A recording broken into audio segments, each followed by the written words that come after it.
It's a beautiful morning, of course, and we are going to spend around 5 hours to see who can find the best items with our weapons of choice, so to speak. The rules are quite simple. We don't record the dig unless it sounds like a likely target. Digging up junk does not count. Finding unusual items are only there to create interest for the video. Coins count for 1 point. You get 5 points for silver items, 10 points for gold, and 15 points for gold and diamond together. Glorious weather, first signal of the day, and have a look at this. I believe the key to most treasure hunters' success is the fact that they learn to ignore the disappointments, as they are often many, but keep the pleasant surprises in memory, and this can be used to motivate, to experiment and keep searching for the bigger surprise. Finally, the one that gets the most points at the end of the trip is declared the winner. Guys, second target of the day is a bit bigger this time, but have a look down that hole. This hobby is a lot like fishing, and fishermen are always expecting the bigger fish or the one that got away. Experiences in treasure hunting astonish me never ending, because I always expect another coin, fishing, sinker or a piece of foil, and out pops something like a 18-carat gold. Just give me an email and I'll return it for you. Okay, I thought I'd just let you listen to this one. It sounds like a good signal, but I still can't guarantee it is. So I'll just dig it up on camera and we'll have a look, see what it is. So give me a moment. You got to take the good with the bad. For example, very old 9-carat gold jewelry is often quite deteriorated, and you can clearly see the join marks, and if you apply even the slightest amount of pressure between your fingers, it will break into many pieces. Take a look at this next video. And he found a beautiful 9-carat gold ring in the water with the 3030. It's behind the car. Oh, yeah. And what happened? I put it on my little finger, and then I went to try and take it off my little finger, and it broke. Could be a ring. One thing I can tell you about treasure hunting for jewelry and old coins is that although there is a certain amount of luck involved, there are areas which are luckier than others and definitely make for better detecting. Over hundreds of years, a surprising amount of valuable items have been lost and are now within reach of the modern metal detector. The once wealthier areas have on average the more valuable items in the ground, but there are lots of places with heaps of modern traffic, and these areas have a good deal of unwanted items like ring pulls, bottle tops, and a huge variety of metallic rubbish. They sound exactly like rings, so I thought that was a ring. I thought we had a gold ring there, but stuff like that happens in the world of treasure hunting. And that is probably why a lot of metal detector users like to use VLF machines. There are a lot of people on the beach today, and they've lost quite a lot of stuff too. Yeah, we sort of got pushed away by the people and a big crowd in there at the moment. You know, obviously they got our first priority rights at the beach. Was having a swim and a good day out on a public holiday. We were there before it started crowding up. Found a camera, which was clearly not lost. As these detectors tend to ignore lots of things like bits of iron, which can plague some areas, and tend to take the fun out of finding stuff. Hence the reason I sometimes like to use the Fisher gold bug. That gold bug, everything it finds is worth more than a penny. Yeah, that's a good one. Don't know if it's a waterproof one or not, I'd say not. A couple of coins. But coolest thing found is this. You can see it's starting to bubble up already. Salt waters. It's been there for a while, but the amazing thing about it is it still works. Oh, it's still going. Oh my God. That's been lost just recently. That's a good watch, that. I don't know if it's been lost just recently, because you can see all of the metal starting to corrode, the paint. See the bubbles? Yeah. It's been in there a while, and there's a whole heap of dry sand stuck on the back too. That's sort of been scraping off. So that means it's really waterproof, so that's a good watch, that one. Yeah, it is. But anyway, we'll have to find a quiet section of the beach because can't be swinging around the detector, knocking them all in the heels. Yeah, there's a lot of people. It's a public holiday today, so. That's right. All right, we'll see what else we get. The third signal for the day. It sounds like a good one, but we're in a lot of water here. But I'll just pick it up live on camera so you can see. One reason I like to spend time at the beach areas is because a lot of items can be dug up quickly, therefore less time and energy is spent retrieving them, and any holes in the wet sand can easily be filled in and forgotten within the next tide. Right, I got it.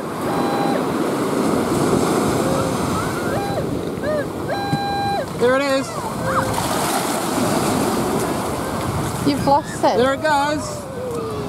PI or pulse induction detectors work exceptionally well in salty environments, but are very sensitive to small metallic items like hairpins, and it takes a long time to learn the difference between a good item and an item not worth digging.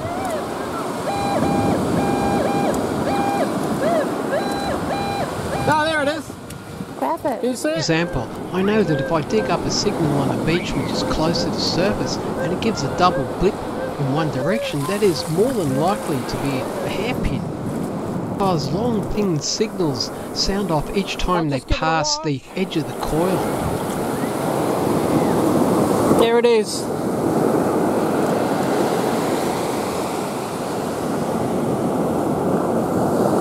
Looks like it's got stamps on it too, guys. That's a good one.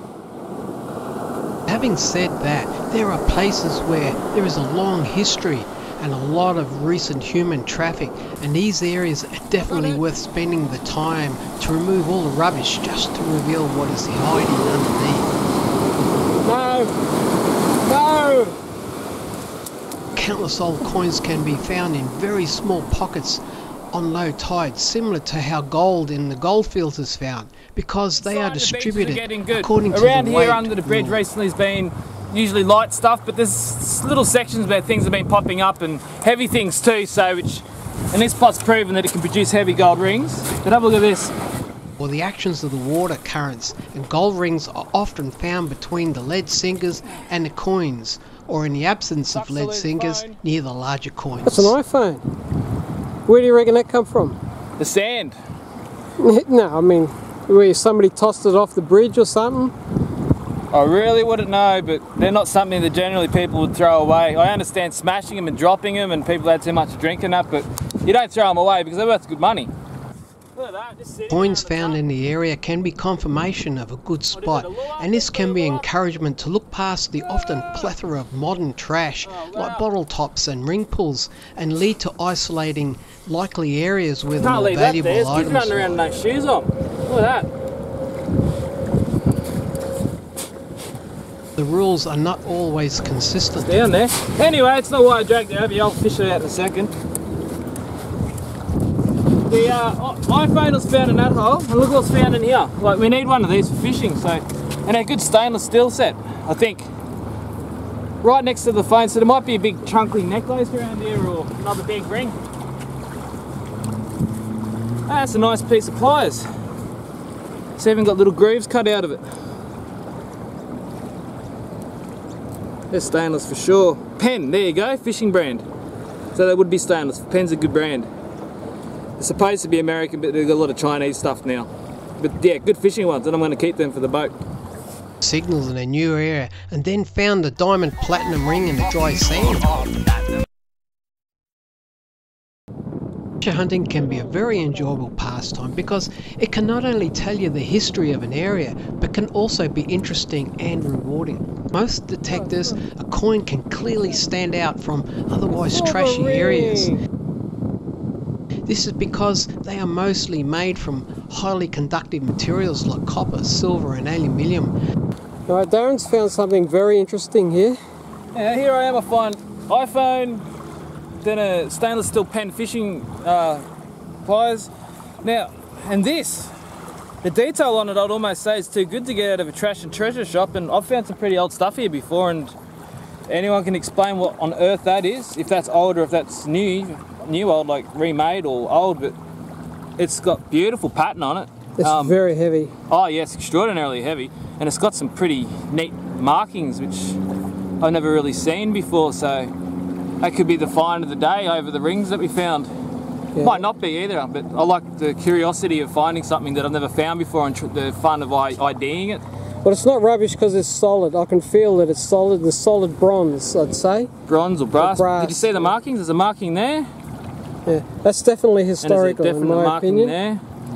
Yeah, it'd be nice to know the origin. The detail on that though is beautiful. It looks like it's really nice. Yeah. Well, it would Big deteriorate over time, of course, but that's quite a beautiful piece, and it's most likely a historical piece. Yeah, I hope so, because that'll go nice in a little display cabinet. Don't you love that detail? Yeah. Wonder what it's off. No idea. Wonder what it's off. Look at those markings. That's not Australian. And have a large surface area which corrodes over time, causing a sort of halo effect, which appears to the detector as a much larger item. See, it's got a brassy colour underneath. Yeah. No, that'll clean up good. You get those markings on for people. Someone might be able to ID this. I'm absolutely terrible with this sort of stuff. Can detect coins much deeper than other similar size items, and even pick them out of areas loaded with trash using a discriminator. Gold rings are an exception, as they can also be isolated from other targets because a closed loop will always produce a bigger and deeper signal to a detector, so it is possible to isolate them from other targets simply by digging only the bigger signals, especially when there is a floor where items can be limited in their depth. Of course, it's also helpful if you've got a very powerful detector with a large search coil, as it not only covers more ground, but it can go twice as deep on bigger items like rings and coins, and it significantly increases your chances of finding something good. If you don't thoroughly understand your detector or the sounds that they can make, it is quite easily possible to dig a long way for a trashy item and become very disappointed. However, if there are not too many items around, having a larger coil can be a pretty good advantage. 20 cents.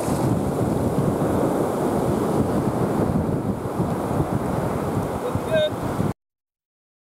And as I have previously stated, sometimes around the 20-cent pieces are the much heavier Big one again. gold rings, diamonds.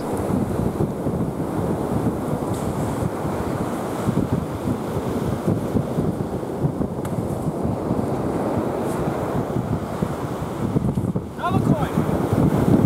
Another 20-cent piece. You see they've been in the water for a while. The colour. See the colour? That's good that they're washing it up.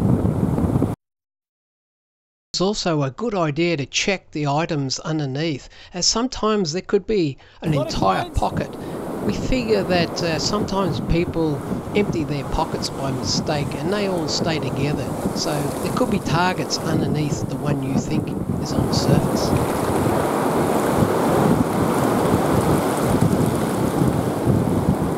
Oh, look at that! Look at it, right there! That's a ring. I'm pretty sure it's a ring right there. Where is it? I seen it as the waves washed over. It's in there. Look at that! Holy shit. Hang on. Sitting on the top with the coins. Oh, you got a good one there, Darren. You got a good one. Be careful with my coil.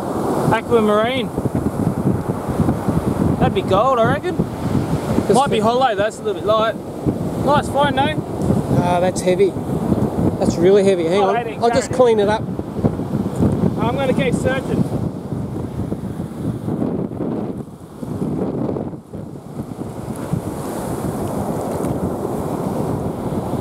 Oh, you just found a good one there. That's a beauty. I can't read the inscription. I can't see what it says on it, but I reckon that's 18 carat. Anyway, we'll turn it off and have a look. Alright, we've got a big signal there, guys.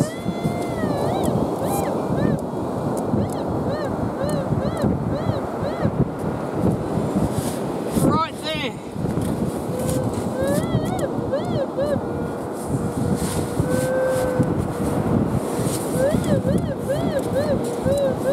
I don't know what this is, so it's a bit of a lucky dip. I couldn't even tell you. Sounds like a ring or a coin.